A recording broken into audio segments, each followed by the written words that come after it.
Ayan guys, may problema itong machine na to dahil nag-leak yung hose. Problema na sa gitna. Kaya kailangan baklasin. Kaya panoorin itong video na ito kung paano kung ginawa.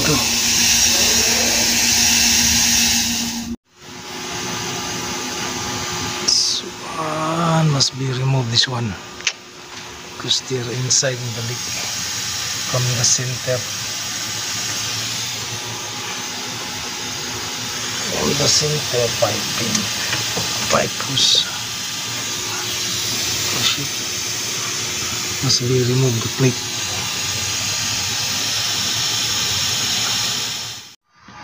Ayun guys, nag-install kami ng scaffolding para mabaklas namin yung gitna at ma-check namin kung saan yung naging problema.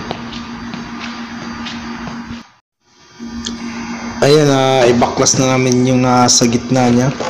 Yan, tinabi namin dyan, tinalian namin para hindi malaglag. Para masilip natin yung loob kung saan yung naging problema dyan, kung saan siya naglilik.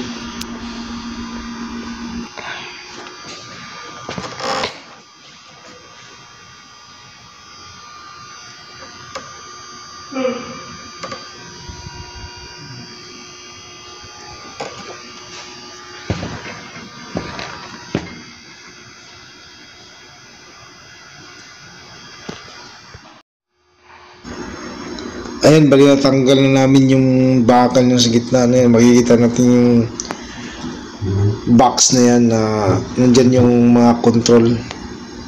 Kailangan ingat din tayo sa pagtanggal nito kasi marami siyang connection. At kailangan mayroon kang mga marking sa hose. Kung mayroon ka natanggal na wire, kailangan lagyan mo ng marking para hindi ka mawala. Yan, kailangan silipin natin yung nasa loob kasi nasa gitna yung hose. Yun lang problema sa machine na to. Nasa gitna yung connection kasi nagro-rotate kasi yan umiikot. Kaya sumasama siya sa rotation ng carbon brush. Yung carbon na contact niya. Kaya no choice, kailangan mo tanggalin.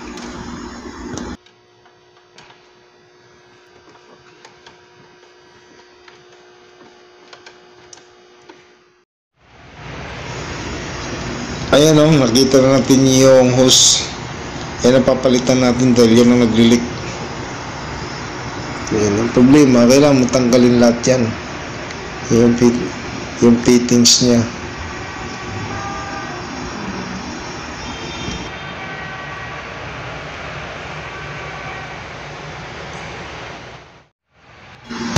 Ayan guys, nakita nyo itong na to. Ito yung control ng ng hangin. Bali, ito yung tinatawag na pneumatic valve. Bali, pag natanggal kayo ng hose na yan, lagyan nyo ng marking. Kailangan kasi tanggalin din yan kasi para matanggal natin yung hose kasi nasa gitna. Papalitan natin ng bago yun.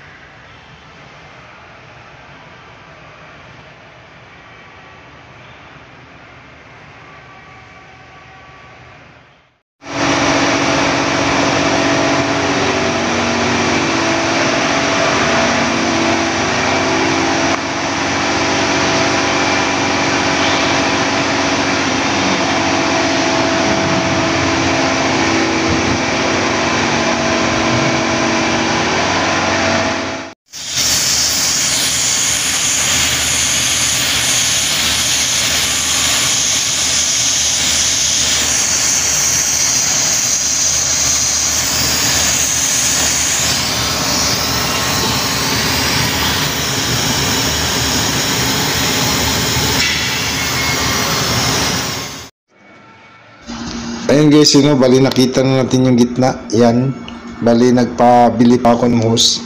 Katulad nga sa kanya fittings. Ganyan ang gitna niyan. Kasabay siya ng rotation ng carbon brush yung mga connection yan. Nasa gitna yung hose.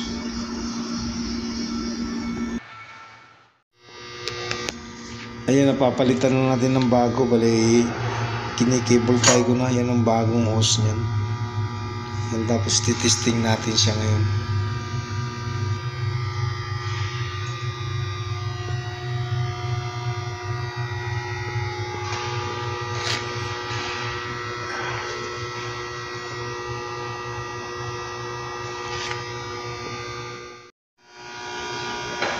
Yan, wala nang leak.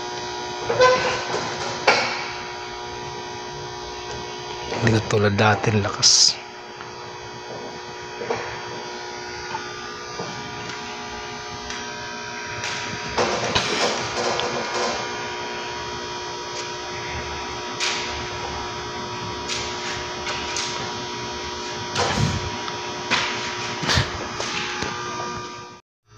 Iyan, na-assemble na natin. Yan, mali na install na natin siya, no? Na-install na natin, tapos ito ikakabit natin to sa gitna. Yan siya. May 4 na bolt lang yan. Dito natin lagay. Magpatulong tayo kasi medyo hindi naman siya mabigat. Fiber naman to eh. Yan siya. Yung stoy town. Okay.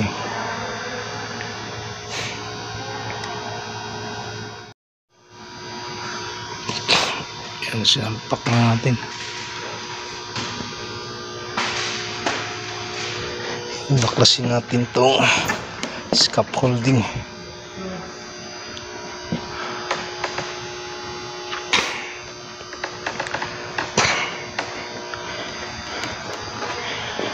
All clear. Oh, dyan. Cable tayo dyan.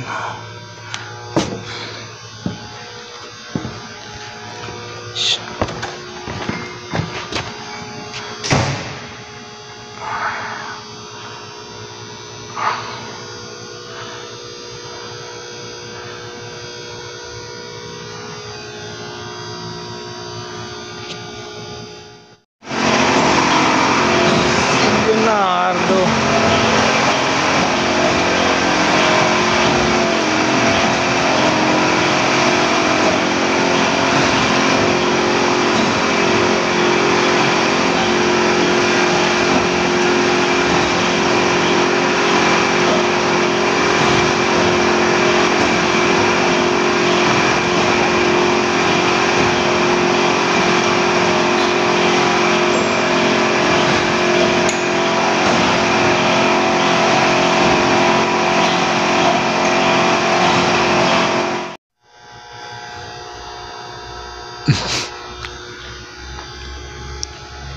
Okay, we check this Leonardo, the leaking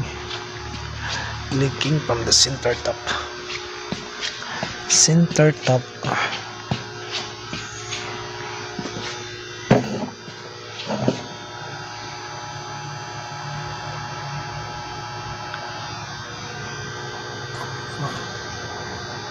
Ayan, wala nang leak.